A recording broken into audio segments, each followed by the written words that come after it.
لو قلت لك ان في 90% من الناس بتغلط في زمن سهل زي ده مش هتصدقني. المشكلة مش ان الزمن صعب، المشكلة ان الناس فاهمينه اصلا من الاساس غلط. وفي الفيديو ده انت مش بس هتفهم المضارع البسيط، لا ده انت كمان هتستخدمه في حياتك اليومية بكل سهولة. وعايز اديك مثال بسيط هيخليك تفهم 70% من زمن المضارع البسيط. لو قلت لك I play football and he plays tennis، لو ركزت في المثال ده هتسأل نفسك شوية أسئلة. أول سؤال، ليه ما حطيناش اس في الجملة الأولى وحطيناها في الجملة التانية؟ تاني سؤال، امتى أصلا نحط الاس؟ وإيه أصلا علاقتها بالمضارع البسيط من أساسه؟ شايف انت بقى الحاجات الصغيرة دي هي دي اللي مخليها ناس كتير تغلط في المضارع البسيط. فخليك معايا للآخر وإن شاء الله هتطلع من الفيديو ده بمستوى تاني خالص في الإنجليزي. فسمي الله وانجوي.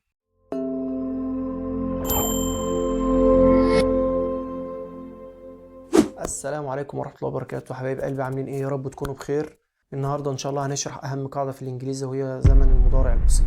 لو انت اول مرة تشوفنا فانا عبد المنعم رياض، ودي قناتي قناة مدرسة الانجليزي، بقدم فيها شرح الانجليزي من الصفر للاحتراف. فلو انت مهتم بتعلم اللغة الانجليزية مجانا اشترك في القناة وفعل الجرس عشان توصلك فيديوهاتنا اول باول، وارزع اللايك الجميل بتاعك ويلا بينا. في البداية كده خلينا نفهم الموضوع ببساطة خالص. أي زمن في اللغة الإنجليزية مهما كان صعب أو معقد، لو عرفنا فيه 3 حاجات كده احنا سيطرنا عليه خالص. أول حاجة معانا هو إن الزمن ده بيتكون من إيه. تاني حاجة إمتى بنستخدمه. تالت حاجة النفي والسؤال بتاعه. فلو أنت فهمت ال3 دول صدقني أي زمن هيبقى سهل معاك قوي. أول حاجة هو البريزنت سامبل بيتكون من إيه. هقول لك والله ببساطة إن المضارع البسيط بيتكون من الفعل زائد الفيرب، والفعل ده بيكون في صورته الأساسية، يعني بطريقتنا العامية كده كأنه في المصدر.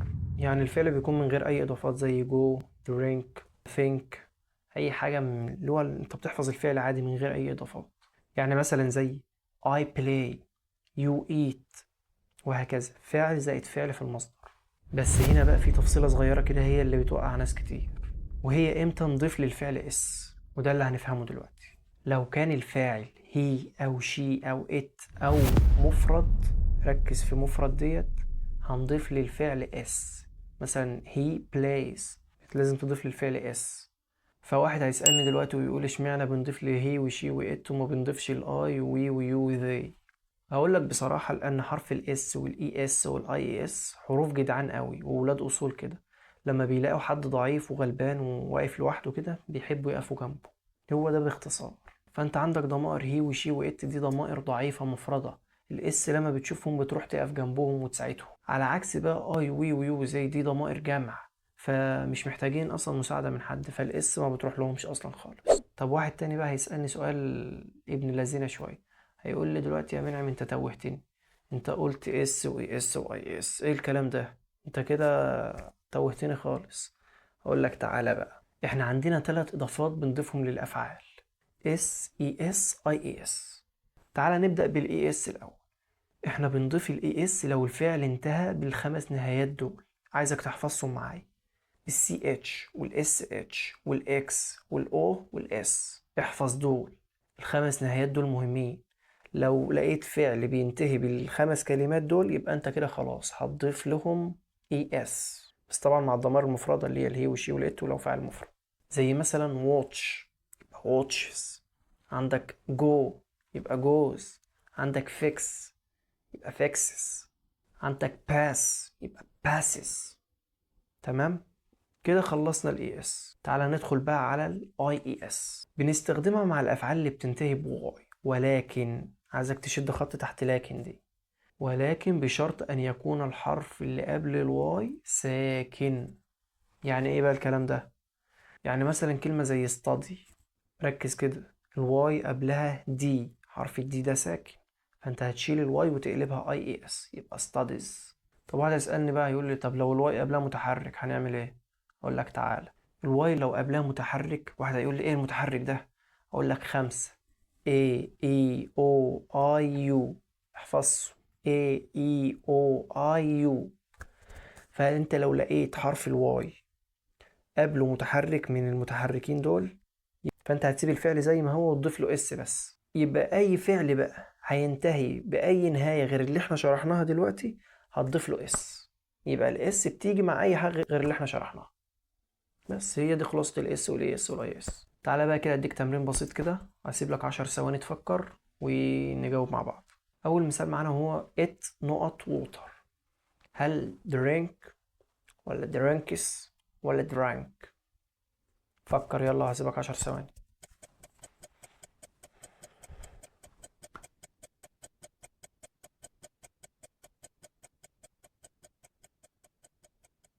ها فكرت؟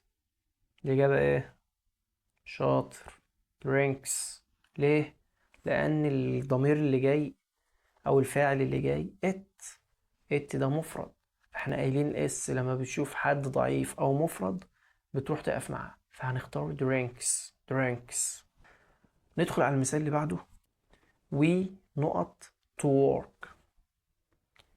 هل go ولا goes ولا went؟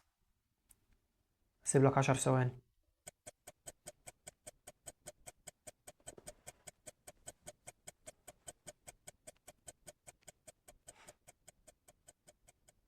ها فكرت؟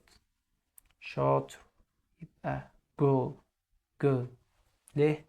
لأن وي ده جمع، فاحنا قايلين الجمع الاسم ما بتروحش مع الجمع، فهنختار جو. وعايز اقول لك يا حبيب قلبي، لو وقعت مثلا منك معلومة في النص او ما فهمتش حتة معينة او جزئية معينة، انزل اكتب لي في التعليقات وانا ان شاء الله مش هسيبك غير ما تفهمها. ما تتكسفش انك تسأل، لان قالك ايه؟ ضاع العلم بين مستحي ومتكبر. ولا تتكبر ولا تستحي انك تسأل. انا اصلا عامل القناة دي عشان افيدك، فاوعى تتكسف او تتكبر على المعلومة. فلو معاك اي سؤال او اي حاجة انزل اكتب في التعليقات وهرد عليك على طول ان شاء الله. طيب احنا كده الحمد لله فهمنا ان المضارع البسيط كده بيتكون ازاي. ندخل بقى على الجزئية التانية، وهي امتى بنستخدمه اصلا. اقول لك والله ان المضارع البسيط ده ليه استخدامات كتير، بس اهمهم 3 حاجات. اول حاجة وهو الروتين والعادات والحاجات اللي بتتكرر. تاني حاجة الحقائق او الحقائق العلمية او تجربة مثبتة مثلا او كده. تالت حاجة معانا وهي المواعيد، وعايز اقول لك ان المواعيد ديت مهمة قوي قوي. فيلا بينا ناخد بقى كل واحدة بالتفصيل. اول حاجة معانا وهو الروتين والعادات، يعني اي حاجة بتتكرر معانا كل يوم. زي مثلا I go to work، I woke up at 7. اي حاجة بتتكرر معانا كل يوم او عادة يبقى كده ده مضارع بسيط، وش على طول. تاني حاجة معانا وهي الحقائق. حقائق زي مثلا تجربة علمية او حاجة معروفة انها حقيقة. مثلا water freezes at 0 degree، يعني المية بتتجمد عند 0 درجة مئوية. دي حقيقة، حاجة معروفة ثابتة. تاني مثال معانا هو the sun is bigger than the earth، يعني الشمس أكبر من كوكب الأرض. تالت حاجة معانا وهي المواعيد. خلي بالك من الجملة اللي جاية دي، حتى لو كانت المواعيد مستقبلية، شد تحتها مليون خط، مهمة قوي. حتى لو كان الميعاد في المستقبل، هيحصل في المستقبل لسه ما حصلش، يبقى مضارع بسيط. تقول لي ازاي؟ هي كده، طالما ميعاد وفي المستقبل، في المستقبل بقى دلوقتي، مهم انه ميعاد، يبقى مضارع بسيط وش على طول. عشان الحتة دي بتلخبط ناس كتير قوي. عندك مثال مثلا زي The movie starts at 7 p.m. tomorrow، يعني الفيلم او العرض هيبدأ بكرة الساعة 7. هتقول لي ده بكرة يعني مستقبل، اقول لك مالكش دعوة، ولا كأنك شفت tomorrow. طالما ميعاد يبقى مضارع بسيط على طول. عندك مثال تاني The train arrives at 10، يعني القطر هيوصل الساعة 10، ماليش دعوة برضه. طالما ميعاد ثابت يبقى مضارع بسيط. كده احنا خلصنا تكوين المضارع البسيط واستخداماته. ندخل بقى على الجزء الأهم وهو السؤال والنفي. وهنا بقى هيبدأ يظهر شخصية جديدة معانا وهو الفعل المساعد do و does. أنا بسميه الصراحة الفعل البلطجي الحرامي الصايع قليل الأدب، كل العبر فيه. تقول لي ليه؟ اقول لك لانه لما بيدخل الجمله بيشيل اي اضافات من الفعل وياخدها لنفسه، يعني حرامي كمان. يعني مثلا فعل فيه حرف الاس هو ياخده لنفسه. يعني عندك مثلا I play، هتنفيها ازاي؟ هتقول I do not play، او ممكن تقول I don't play. هقول لك بقى مثال تاني هيوضح لك ليه هو بلطجي وحرامي. مثلا he plays، عايزين ننفيها ازاي؟ هتقول he doesn't play. يا نهار ابيض، مش مفروض he doesn't plays؟ اقول لك لا يا باشا، هو خد الاس وخدها لنفسه، ضاز، بقت ضاز، بدل دو بقت ضاز. شفت؟ صدقت بقى صدقتني انا قلت على حرامي؟ كنتش مصدق. طب لو في السؤال بقى هيبقى شكله ازاي؟ هيبقى دو او ضاز زائد الفعل زائد المصدر. يعني مثلا does he play، do you play كده. لكن ما بنستخدمش do او does لو كان الفعل verb to be. تقول لي يا نهار ابيض بقى، انت كده عمال كل شويه تدينا حاجه كده تدشملنا خالص. اقول لك يا عم، ولا دشمله ولا حاجه. verb to be ده اللي هو am و is و are. لو لقيت am و is و are في الجمله خلاص مش هتستخدم كده do او does خالص، لان am و is و are خلاص هي مكان الفعل اصلا، هي فعل مساعد. انت هتعوز فعل مساعد تاني ليه؟ do و does، هما الاتنين فعل مساعد. عندك مثال اهو، he is happy، عايزا فيها he is not happy أو he isn't happy. طب عايز سؤال، is he happy؟ is he happy؟ يبقى verb to be هو الفعل المساعد بدل do أو does. لو حاسس إن المعلومات كتيرة ودماغك بدأت توش كده مني، فما تقلقش، إن شاء الله هلخص لك دلوقتي كل حاجة في أقل من دقيقة، فركز معايا يلا. إحنا قلنا إن المضارع البسيط عبارة عن فعل في صورته الأساسية اللي هي المصدر ما بيننا وما بين بعض، بنضيف اس أو اي اس أو اي اس مع الفاعل لو كان مفرد، هي أو شي أو إت أو مفرد. بنستخدمه في العادات والحقائق والمواعيد حتى لو مستقبلية، وفي النفي والسؤال بنستخدم دو أو داز. بس كده، هي دي الخلاصة بتاعت المضارع البسيط. فلو انت وصلت لغاية هنا في الفيديو فانت بطل من أبطال مدرسة الإنجليزي، عاش بجد. أنا اللي أنا عايزه منك بقى تجيب ورقة وقلم وتكتب عشان المعلومة تثبت أكتر في دماغك، وتشوف الفيديو مرة 2 3 عشان المعلومة تثبت أكتر، لو في حتة مثلا فاتتك أو كده. وما تنساش بقى تعمل لايك وتشترك في القناة عشان الفيديوهات اللي جاية ممكن تكون هي النقلة الكبيرة في مستواك في الإنجليزي. وما تنساش بقى تكتب كومنت لو عندك أي سؤال أو عندك أي حاجة، أو حتى لو ما عندكش خالص انزل صلي على النبي حتى تاخد حسنات، بنية إنك تاخد حسنات. عايزك بقى، ده طلب أنا طالبه منك، عايزك بقى تنزل تكتب في التعليقات جملة بالمضارع البسيط كأنه اختبار كده، عايز اختبرك فيها وهصححها لك وإن شاء الله تطلع صح.